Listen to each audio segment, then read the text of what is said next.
Welcome, everybody.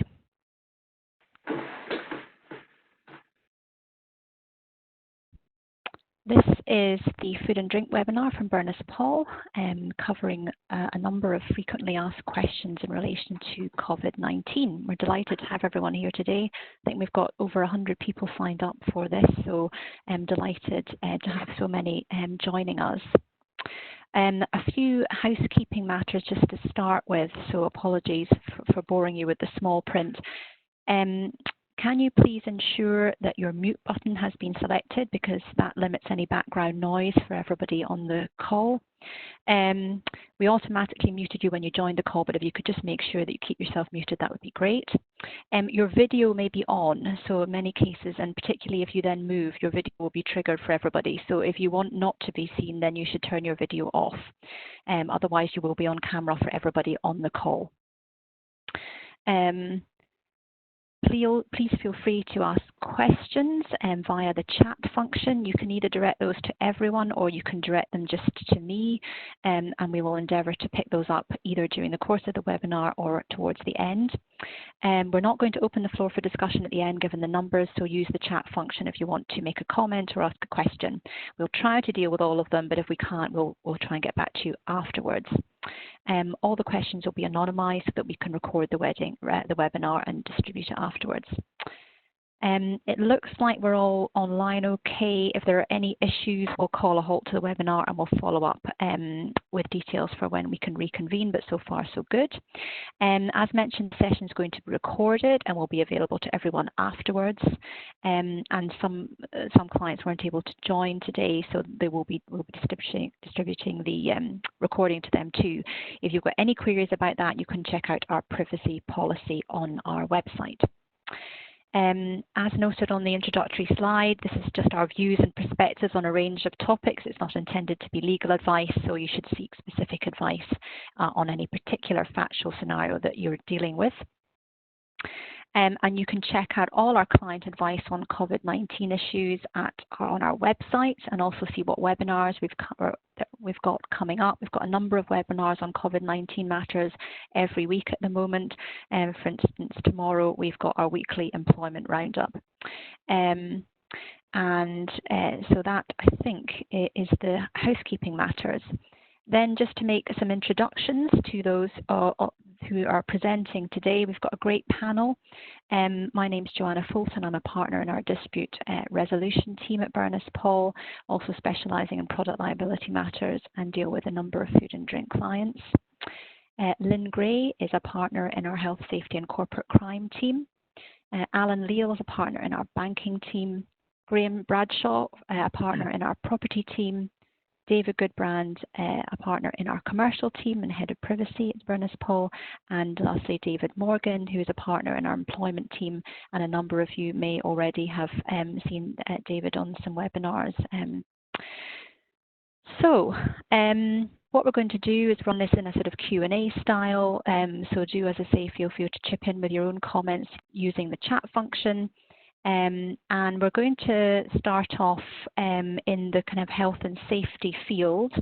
And I'm going to have a discussion with Lynn Gray on that front.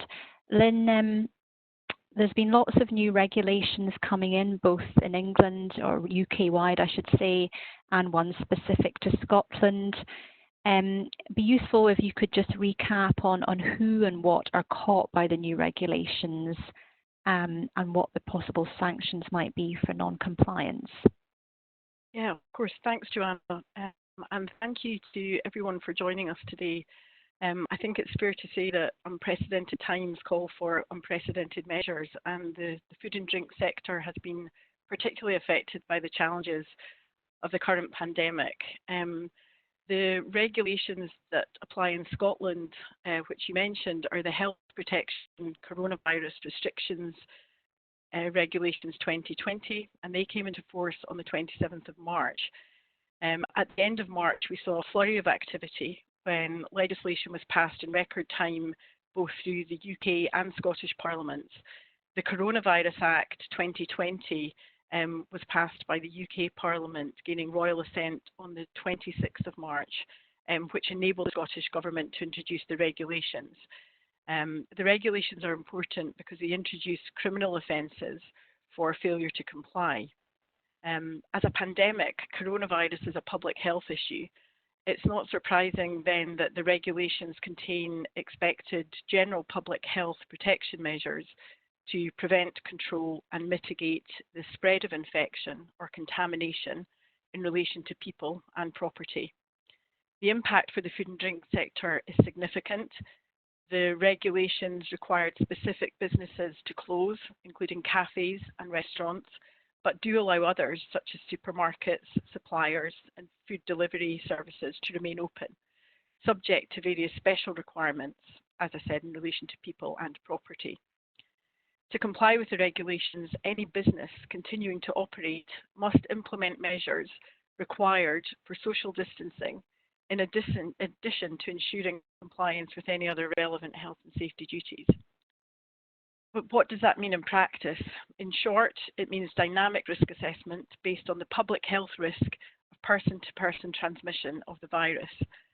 Now that's no easy task, but it's been inspiring to see the resilience of the food and drink sector from local to national level in responding to what is an ever-changing situation.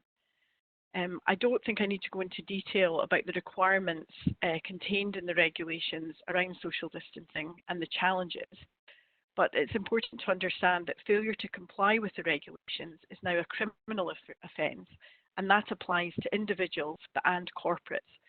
So that would include businesses, companies, partnerships.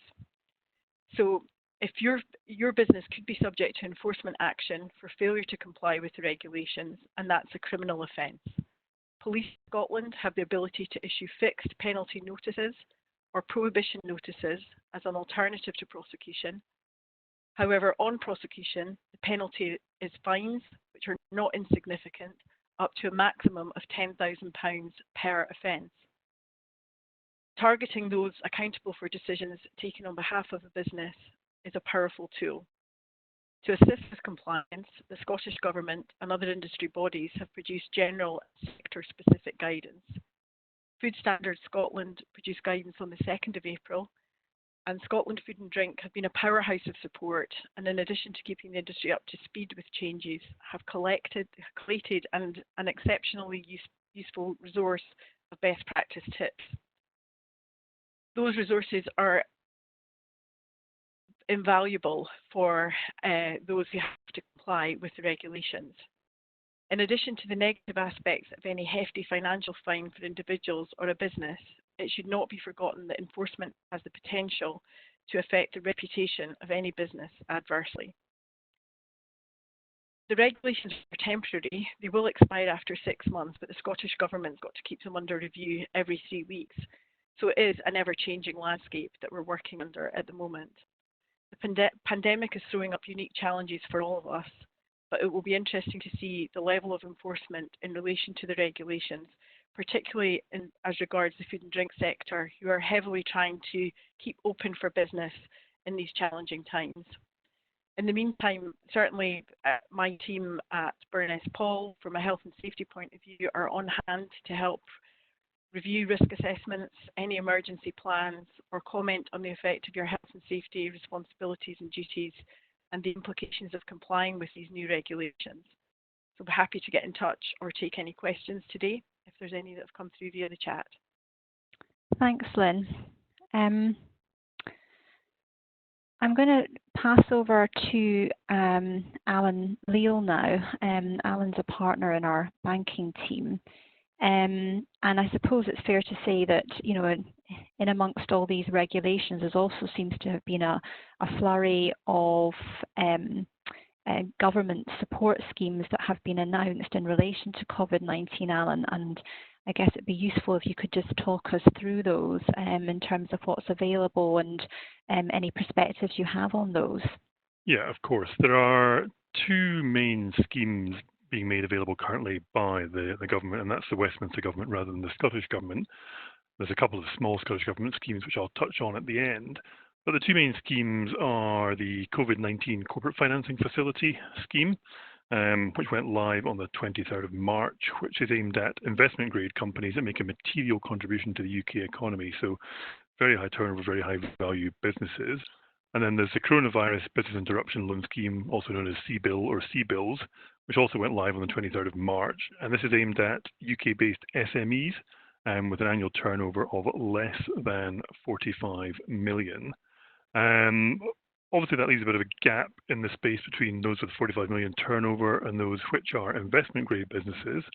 And last week, the government announced the third scheme, which is the Coronavirus Large Business Interruption Loan Scheme, which will be made available to UK businesses with an annual turnover of between 45 and 500 million pounds to cover that middle ground point there. That one is not available yet, though, and further details are expected later on this month. The main scheme currently being operated then is the CBIL or CBILS scheme, which is for those businesses with turnover under 45 million. And this is being made available by a group of 40 lenders whose details you can find on the British Business Bank's website. It does say 40 lenders there. Actually, if you filter it down, you'll see there's only 21 of those are operating the scheme in Scotland. And of those, interestingly, some are only operating the scheme in relation to specific sectors. So there's one that operates only in relation to the steel sector, and one on the Scottish filter, which interestingly only operates the scheme in relation to businesses based in rural Wales. So I'm not sure that's very relevant. It is still one of the Scottish scheme filters when you filter that down on the website. But as you would expect, all of the major high street banks are on there and offering CBILS to UK and Scottish SMEs in particular. The main versions of the CBILS, they are loans from banks rather than grants and are fully repayable by anyone who borrows them. They will offer loans of up to £5 million, and those are for up to 6 years if it's a term loan or asset finance facility, and up to 3 years for overdrafts. There is no longer a requirement to have sufficient assets to give security over to access those loans. There was actually when these were first announced, but that's been done away with. And there is no ability for the banks to ask for personal guarantees for those loans where they are for less than £250,000.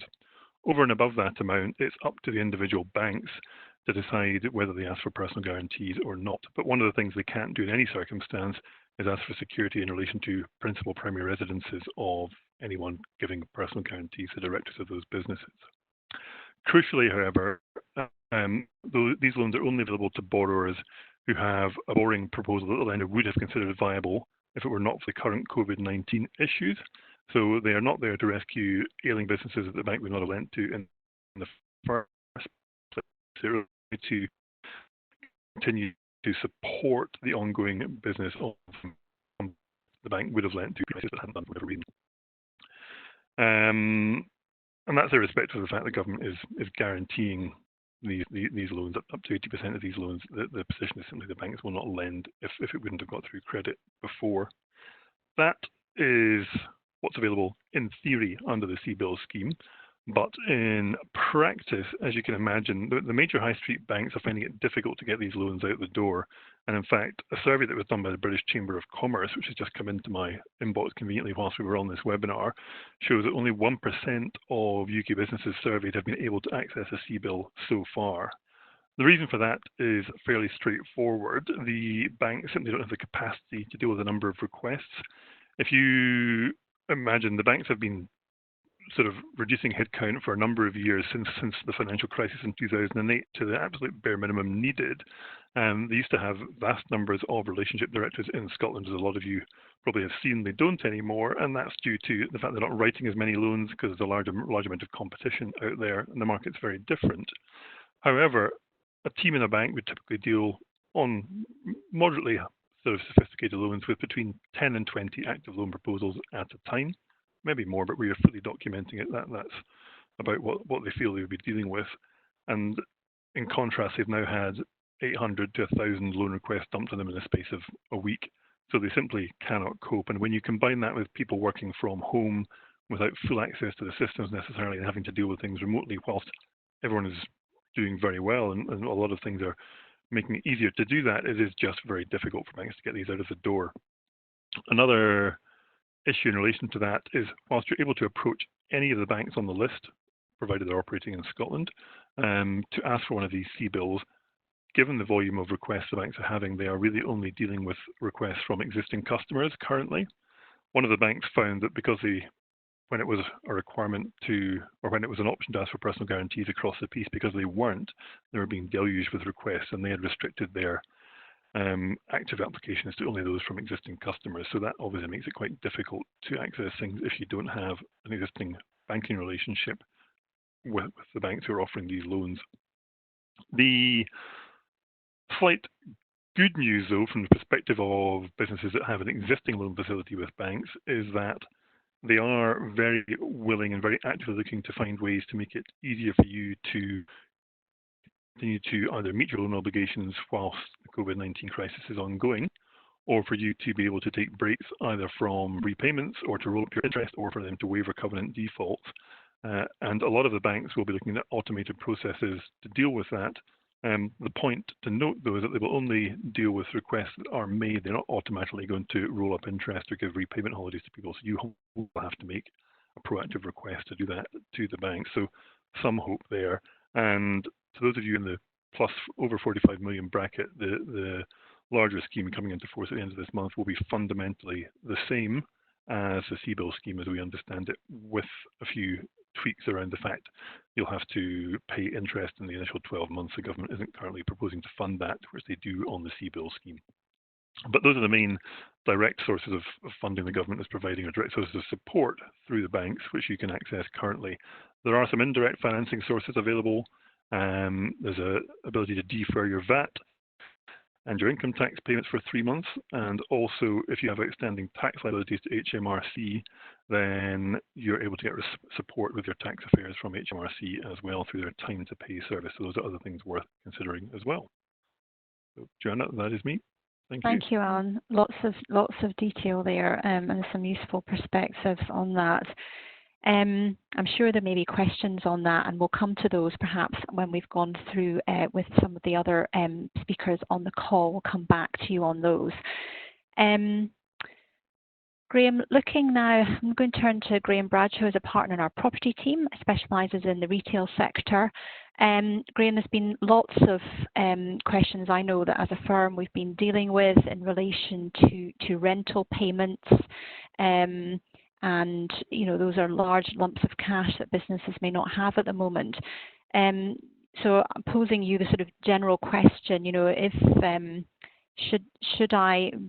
do I have to continue to pay rent and service charges under my lease, given the financial difficulties that I may be finding myself in as a business owner?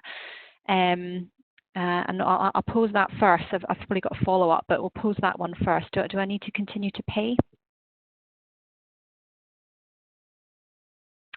So thank you, Joanna, and good afternoon to those joining us today. Well, clearly many tenants are under commercial leases are experiencing an extremely difficult time when it comes to managing cash flow, as you say.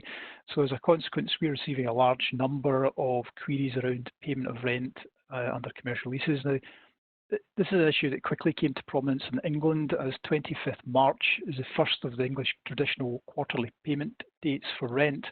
As such, tenants under leases in England were immediately under pressure over payment of rent as and when the lockdown came into effect.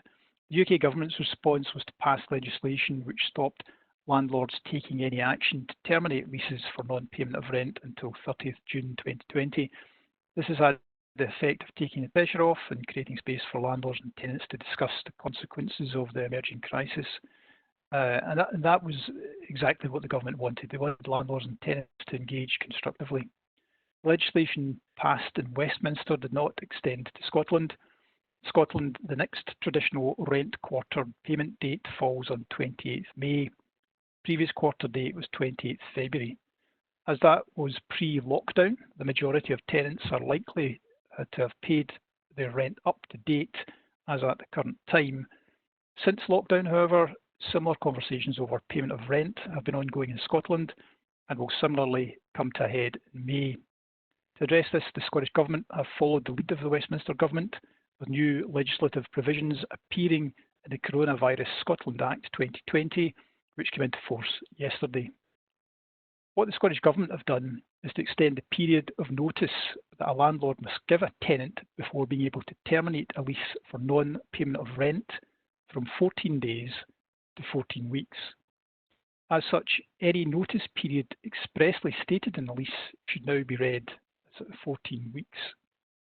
If your landlord had already served a termination notice before yesterday and that notice had not yet expired, then it is now invalid, and a fresh notice stating the now extended notice period of 14 weeks will need to be issued.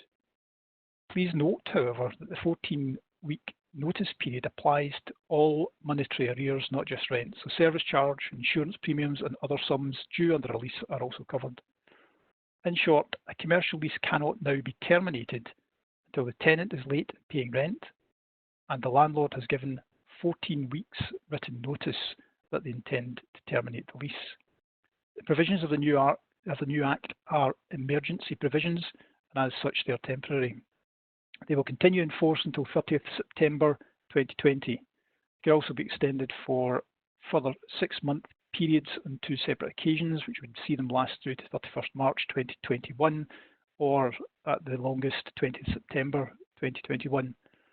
The effect of the Act can also be brought to an end earlier if the government feels that it is correct to do so. While termination of the lease for non-payment of rent and other sums such as service charge and insurance is dealt with by the new Act, that is not the end of the story. The Act does not stop rent from accruing, and this is a very important point. Rent still falls due under your lease, and the contractual obligation to pay rent remains in place. That is, there's no automatic waiver or postponement of rent. There's no intention for that to change. As such, the landlord can still pursue remedies to recover rent as a debt from tenants. They just can't terminate your lease. In addition, the Act does not prohibit termination of a lease for a non-monetary breach, such as a material failure to maintain or repair the leased property, nor does it stop the landlord seeking to take insolvency action against the tenant. In the case of termination for non-monetary breach, a landlord can only terminate the lease as a consequence of the breach under consideration if a fair and reasonable landlord would do so, and that's a statutory test. In the current crisis, I would suggest that what might be fair and reasonable needs to be reassessed, and the courts may have limited sympathy for a landlord that's looking to exploit current circumstances in order to terminate a lease. So a few final comments. As a commercial point, the retail, leisure and hospitality sectors in particular are under great strain. Accordingly, the prevailing view in the market is that landlords do not want to lose tenants. May therefore be quite extreme cases where a landlord would seek to terminate a lease and evict a tenant. It is therefore just as important for landlords as for tenants to engage in constructive discussions to find a way through the current crisis. We would always recommend that in all cases tenants do speak to their landlords, explain your position. If you're not immediately able to meet your payment obligations as they fall due under the lease, then try to reach an agreement on how that might be dealt with. In keeping with the spirit and intent of what the government measures are intended for, landlords and tenants should take advantage of the breathing space to speak to each other. We're seeing discussions over postponement of rent payments, rent holidays, reduced rents, but inevitably the discussions with landlords will be easier if all concessions are not one-sided.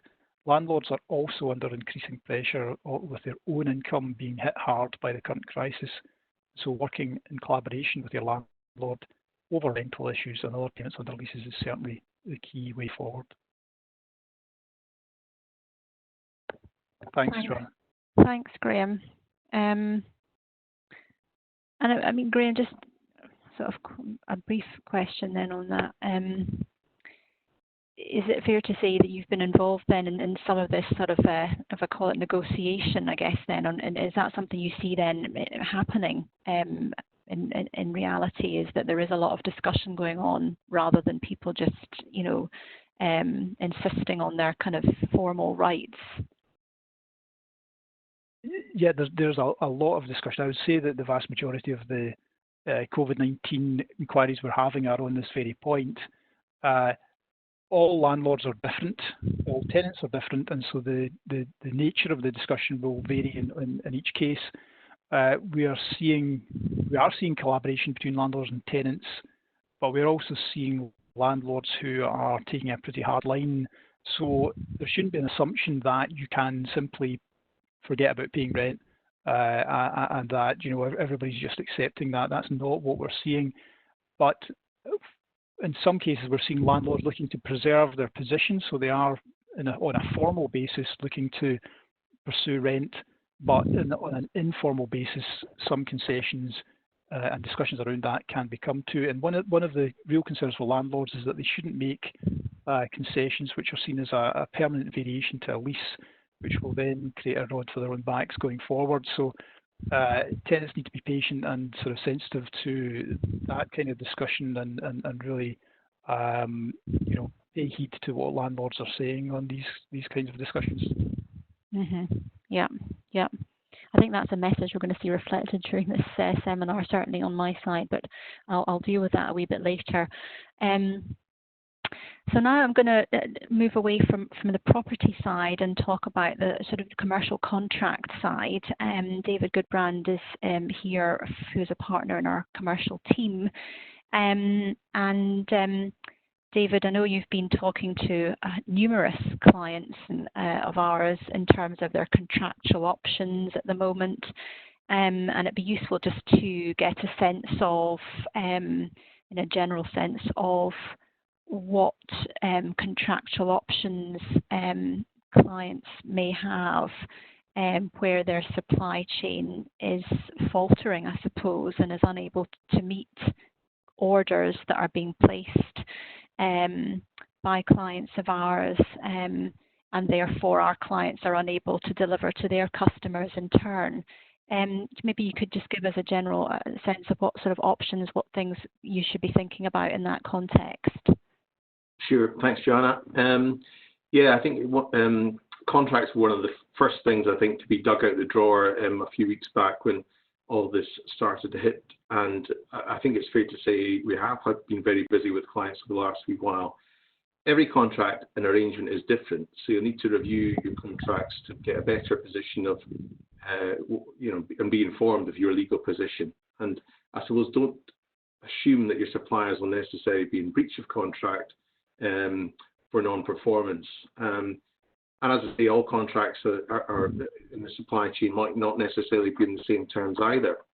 I think one of the things in the sector is that there is a lack of formal agreements and contracts. A lot of the arrangements tend to be on terms and conditions, which leads to sort of battle of the forms type concerns. And certainly from what we've seen, a lot of arrangements are maybe on formal heads of terms. So it actually can be quite difficult to pick through what the contractual arrangements are, and indeed looking at your options. But you absolutely need to review whatever documentation you have in place. First of all, I think it's been mentioned already, communication to me is the absolute key. These will be your suppliers, customers, partners, and I'm sure you want to speak to them and speak directly to see what can be done to mitigate any potential losses or the impact of what's going on. And really looking at whether there's any mutually acceptable contingency plans that can be put in place, such as maybe alternative sources of supply if your contracts or arrangements allow that, or other ways in which it can be mitigated. I think commercial conversations is probably the best route forward for a lot of situations just now. But what I would say is just to make sure those conversations are carefully crafted so as to ensure that you don't compromise your legal position down the line. We did a commercial contract session a couple of weeks back, and there's a webinar available on our website that goes into a lot more detail about certain bits and pieces. So I'm not going to go through everything, but the one thing that does stand out from lots of conversations is the focus on force majeure clauses. Force majeure clauses are basically give parties an ability to pause their performance or temporarily suspend their performance in certain circumstances. And there's certainly been a lot of focus on those in the last wee while. I think it's important to note that force majeure doesn't have a recognised term in English or Scots law, so you really need to look at the contract and what the clause says and definition says so as to work out whether the current situation does give one of the parties the ability to pause their performance. And even if it does tick that box, you need to have a causal link to basically say it is because of the current situation or knock-on effects from it. That's why the other party is not able to perform the contract. And it's sometimes not always easy to get that causal connection quite right. There are other things to think about, like frustration, which I'm not going to go into right now. There may be other terms in the contract, such as notification obligations. I think we need to, if you are needing to notify under any contract or in a formal sense, I think it's important to ensure that you abide by the terms of the contract. And I think quite a number of clients are looking at varying their contracts now, saying, look, this is not going to work for us anymore. The terms of the contract are not fit for a COVID situation. So we are looking at varying various contracts, for instance, dispute resolution mechanisms and all that kind of stuff, just to speed up processes. So whole heap of different things to think about, but that's just a snapshot for the time being. Thanks, David. Just wanted to acknowledge there's lots of questions coming in. We're going to pick up on those. We are registering all of those, and we'll pick up on as many as possible after we've just run through our kind of initial commentary. I suppose I just wanted to make a few comments from a DR perspective before we move on to our last speaker, which is David Morgan on the employment side. On the sort of dispute resolution side, and this is sort of follows on nicely from what David was saying, lots of questions for us on the ability to stop paying, also about how to keep getting paid, and the implications, I suppose, of stopping paying. I mean, David's touched on force majeure as a concept. That obviously applies where you've got a written contract, have to be a written contract. There's no force majeure issue that arises if there's no written contract, because it is something that has to be expressly agreed. So there's this concept of frustration that people may have heard about, and that might step in to help if you don't have a written contract, or you have a contract but it doesn't have a force majeure provision in it. It maybe is more of a simple form contract, or it might even be an oral contract. It's not written down. So, you know, frustration may help, may entitle you to some form of remedy. Obviously, it's yet to be tested. It's a sort of rather old legal concept, and it doesn't come up that much. And I was just reading an article today about it, because people are trying to say, well, you know, what happened in the Spanish flu era? You know, were people able to rely on that kind of argument then? And it's fair to say there weren't really many cases involving that concept at that time. And this is something, therefore, people are having to advise on. You know, is COVID-19 an event that you could use to bring your contract to an end and allow you to escape from your obligations? And it is possible, but it rather depends, unfortunately, on the relationship that you have, the type of contract, the expectations that each party had, and the sort of balancing of risk in the contract. So it's not there's no one size fits all answer to that. What we can say is that, you know, if it was tested, it will be applied in a narrow set of circumstances. So it's not a big safety net for everybody, but it may help. And it may entitle you, for instance, if you've paid money, but you're not getting what you paid for and you want to get some kind of rebate or reimbursement, you may be able to argue that the contract's essentially come to an end as a result of frustration, or indeed relying on a force majeure clause. And you may be able to argue for a reimbursement as a result of that. Looking at it from a different perspective, if you owe money for something that you've bought and you don't have the money to pay for that, so you bought supplies and you can't afford to pay for them, can you delay or withhold payment?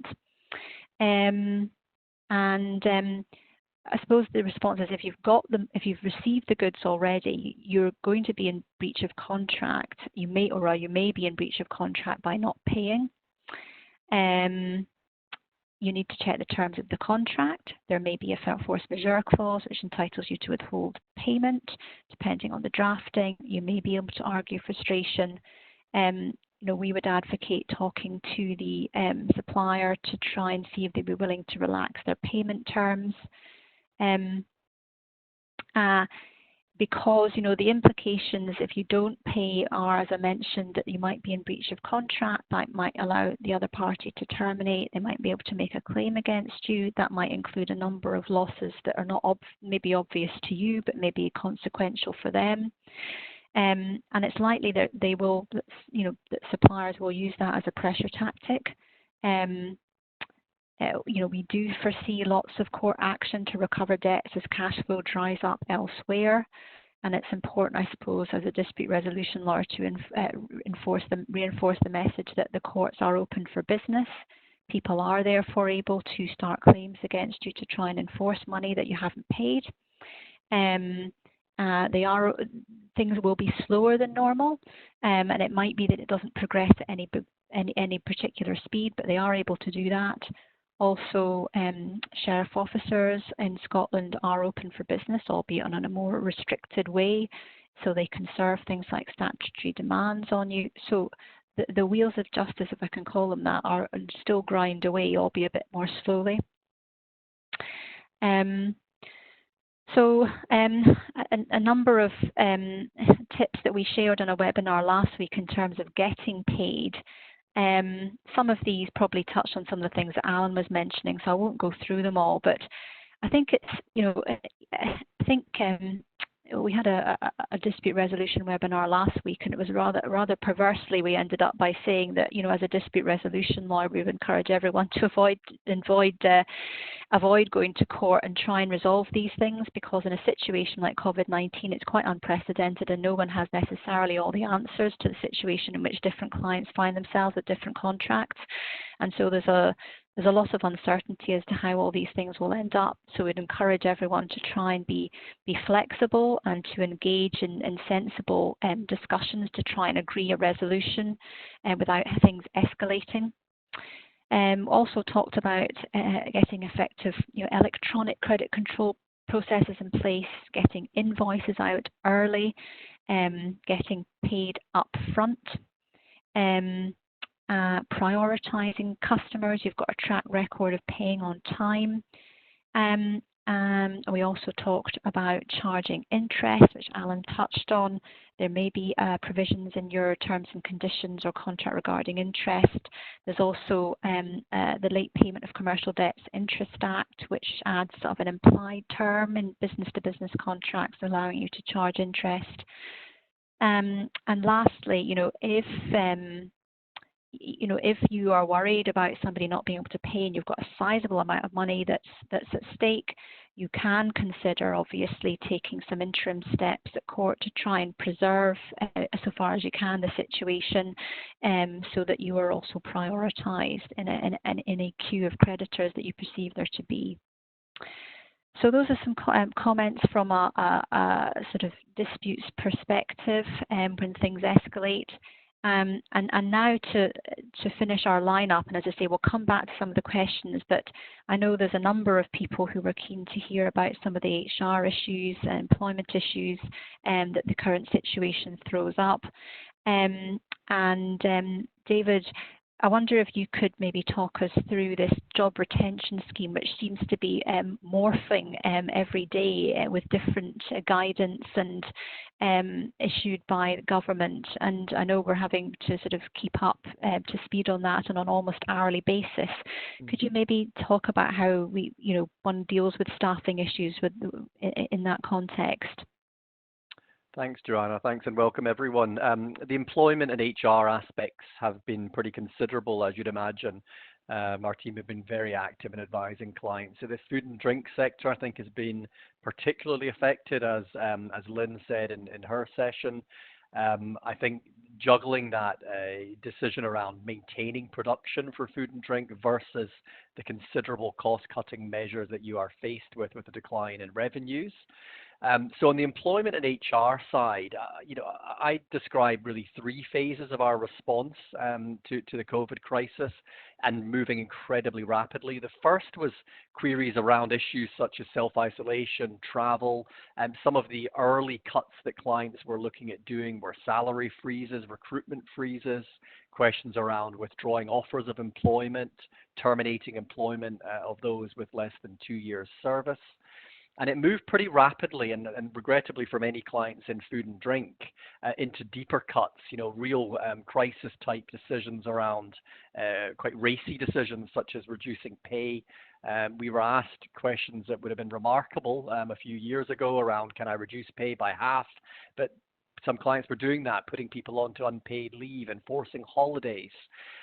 But lo and behold, along came what I call the other F word, furlough. A term that I had never heard of, I will confess, as an employment lawyer. It's not a concept of UK employment law. I think it's a creature coming from the US and from military. So furlough came along, the government's job retention scheme that you mentioned, Joanna. A very new concept, and we find ourselves as employers, HR practitioners, and employment lawyers advising on something which is urgent, which is complex, which is bet the ranch, and yet there's no law on this yet. So we still are advising rapidly on job retention when the government has yet to publish any emergency legislation. So we're going by guidance, and that guidance changes, as you say, Joanna, daily, sometimes hourly. So all of that comes with it certain health warnings in the advice that we are giving, but at the same time, it's really a case of needs must. There must be a response to this to look at taking advantage of the scheme on the one hand and looking at preserving jobs and sustainability of the business for the longer term. So what is it? Furlough, as I say, a new concept. I won't rehearse the scheme in detail, but broadly speaking, it's the ability to avail yourself of a government grant effectively that will pay out 80% of earnings of a furloughed employee for up to £2,500 per month, so capped at that level. And it's up to an employer to decide whether to top that figure up, as some employers, and many actually in the whiskey sector, for example, are choosing to do so if profits or revenues from the past year allow for that. With that, if I take George, George put a question in the chat room, and he asks about whether on this 80% point, do we foresee the risk in the future for those who have foregone their 20% salary on a full-time contract? Could this land as an employment tribunal? Really, George, no is the answer. That should not happen. And I say that because for furlough leave to operate, you really must achieve the agreement of the worker. So that's quite clear. A very helpful phrase in the original guidance, you must follow employment law. Well, what does that mean? We think the government means you must get the agreement from the employee to go on furlough leave. Because what is furlough leave? Furlough really, it's an alternative to redundancy, first of all. It's a short-term temporary measure to avoid you ending up with a permanent downturn, a permanent downsizing with redundancies. And to that extent, it's a pay cut. It's a reduction to one's pay. And it's a promise and an agreement with them that they will not do any work for you while on furlough. Closest analogy that we would be used to perhaps would be garden leave. So no work being done and reduced pay. And to achieve that, you need to get the agreement of the employee. Okay, so we are very active in that and working with clients in the communication strategy and putting together agreements or letters that employees sign and return. So to George's question, if an employee has signed that and has agreed to that change, it ought not to end up in employment tribunal. Some clients had to take very urgent emergency steps in the early stages and just do it anyway. In other words, implement the furlough decision without agreement. Higher risk, and that might eventually see potential for claims in future, if and when the tribunal service gets up and running, of course. And on that note, one client I can think of in particular did so, but didn't get any objections. And I think the workforce just realized it was a case of either that or be made redundant. So it will be a watch this space for those that unilaterally imposed furlough. I touched on furlough. You cannot do any work for your employer during that time. You can do some training and you can do volunteer work, say in the NHS, is to be encouraged. And this scheme is available for those employees who are on the payroll as at 28th of February and not after. But as I mentioned, we are still going by guidance and not law. So what I thought, Joanna, I'd take a few points. One question had been submitted in advance, but some of the key questions that we are seeing then, I think that are highly relevant for those in the food and drink sector. Very popular, if I can say, a question is, can I backdate? Can I backdate the period of furlough, or must you commence it from tomorrow, from the day that you send a letter and get someone's agreement? Again, not clear in the guidance. However, where there is clarity on backdating is that if you have made someone redundant, you can reinstate them and backdate the furlough to the period of time that they were made redundant from. And the most recent guidance submitted by the government online on Friday evening did, I think, allude and pave the way to backdating, particularly the guidance that was issued for employees. The advice I've given to food producers and drinks producers is, if you've had to shut down operations, if you can evidence that you have shut down your operations, if you have, say, a tourist aspect to your business and you have a visitor center and you've shut that down and evidently no one has worked from, say, 14th of March, I would think that's about as good a case as any for backdating. Remains to be seen. We don't have definitive view yet, but I have seen some clients being prepared to step back to that date.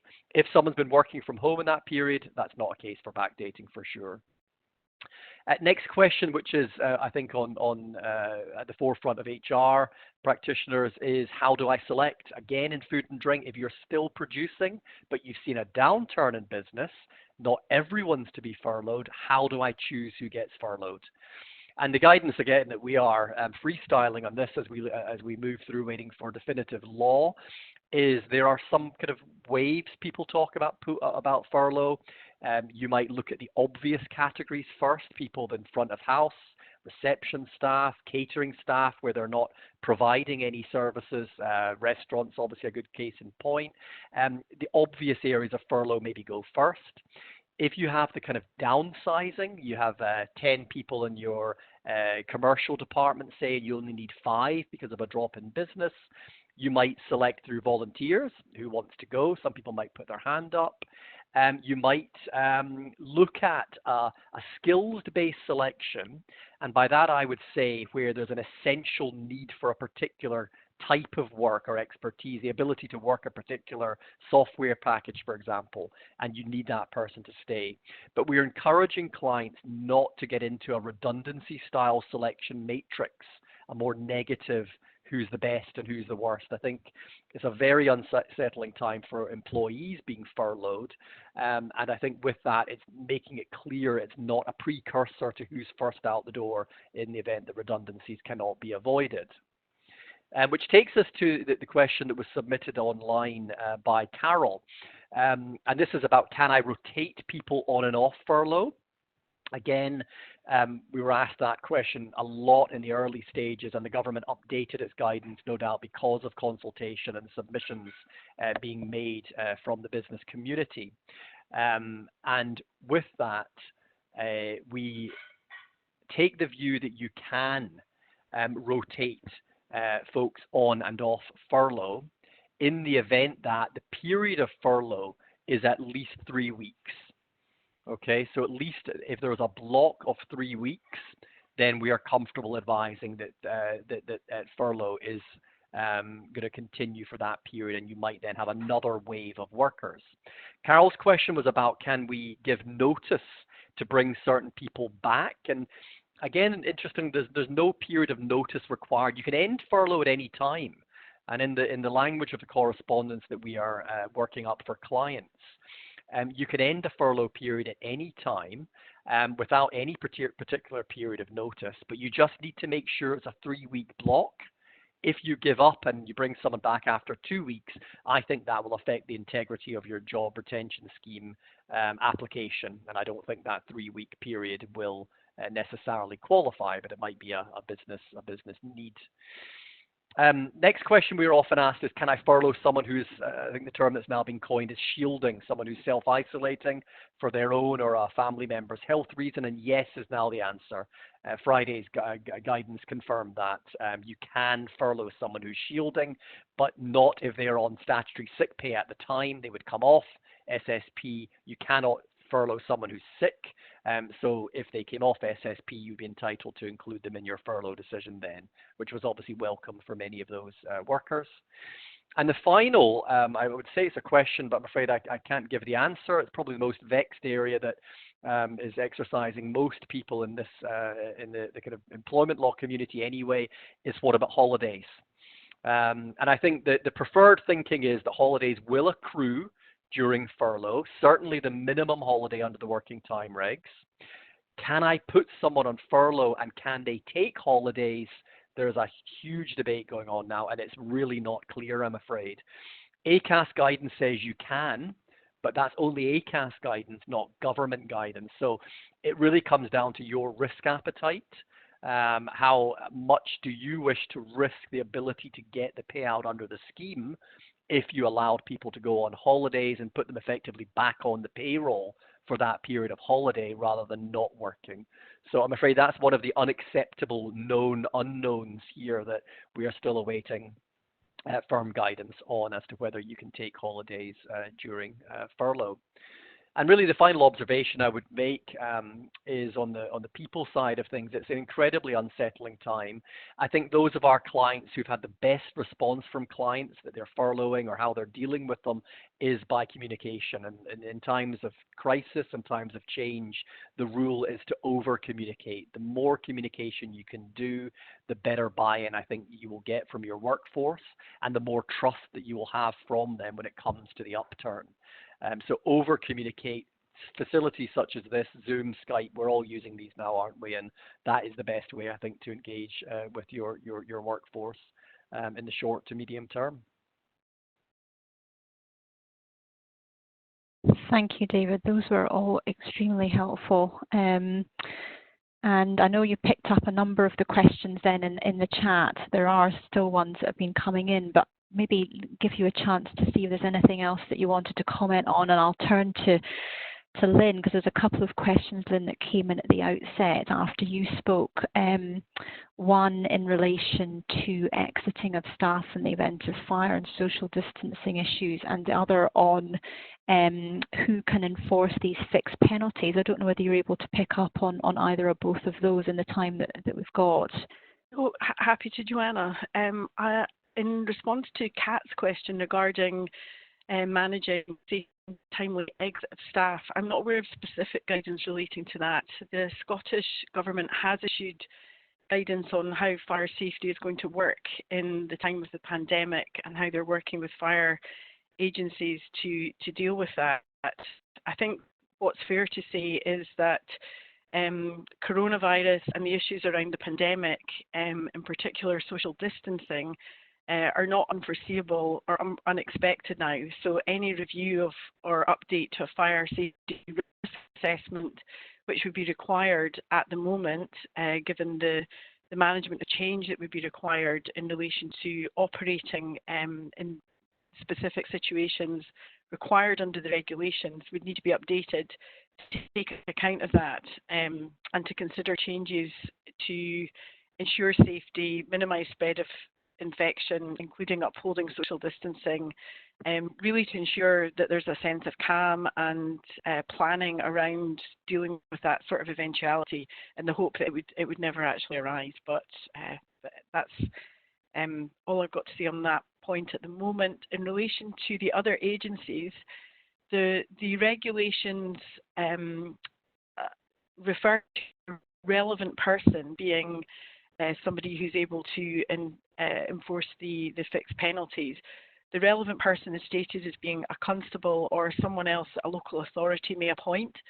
So it could be someone else like a community officer who would have that ability to enforce the regulations, and I expect that provision is there to include situations where perhaps more or greater enforcement is required.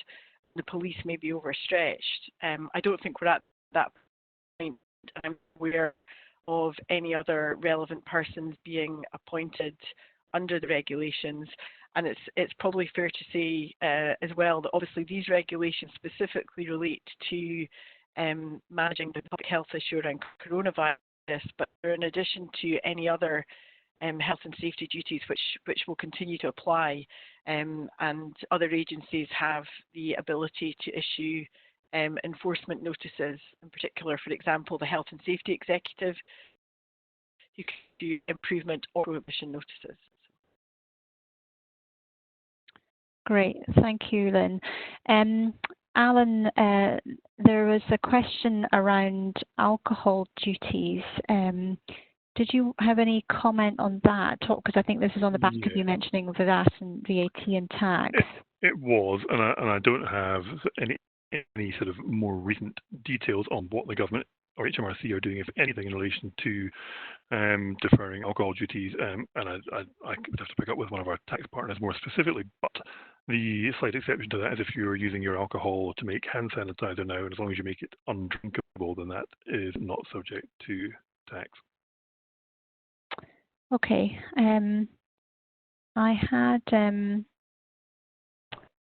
had a question, Graham, that came into me on the property side around what measures the government has put in place to assist in relation to commercial property.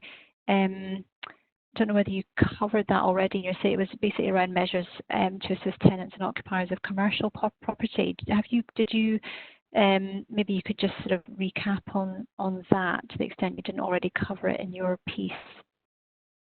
Yeah, yeah. I mean, there's not a great deal more to say, but the government have put in place rates relief for retail, leisure and hospitality businesses. So if you're a retail, leisure and hospitality business, then the Scottish Government has confirmed that there will be a 100% relief from non-domestic rates for 12 months as from 1st of April.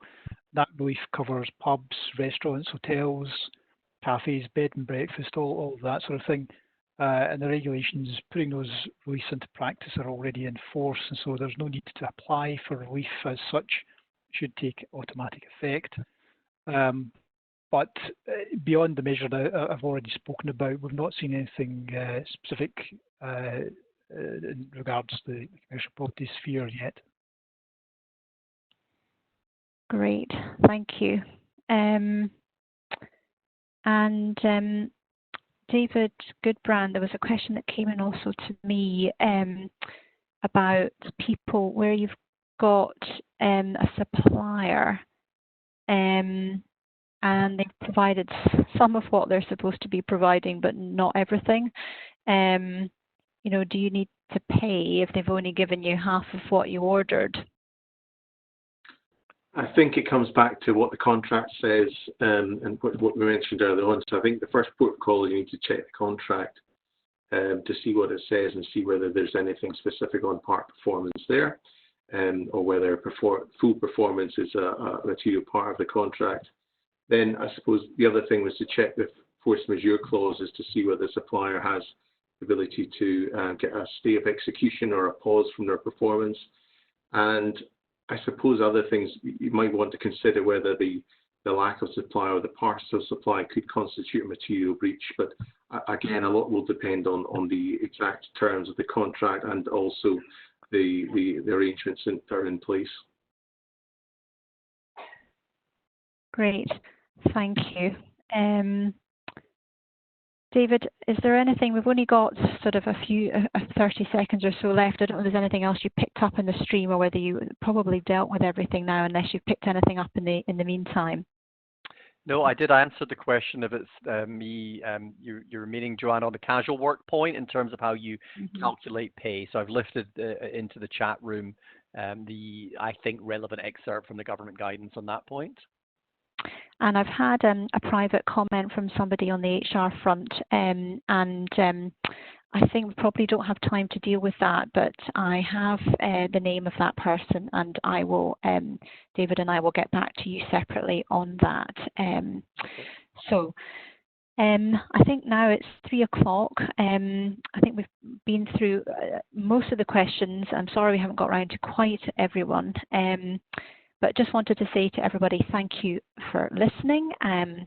And we will get back to those questions individually that we've not had time to deal with. Just wanted to encourage you all to sign up to receive our COVID-19 updates and invites to future webinars so that you can, I know you may be inundated with guidance and so on at the moment, but hopefully you will reap the rewards of that, and we'd love you to keep listening to us and receive our daily email updates as well. Do get in touch if we can help you with anything specific on the issues that we've touched on, and it just remains for me to thank all our panel today, Lynn Gray from our health and safety team, Alan Leo from our banking team, Graham Bradshaw from property, David Goodbrand from our commercial team, and to David Morgan from our employment team. And I think their contact details will come up on the concluding slide that will come up in a second. So thank you very much all for joining. Bye-bye.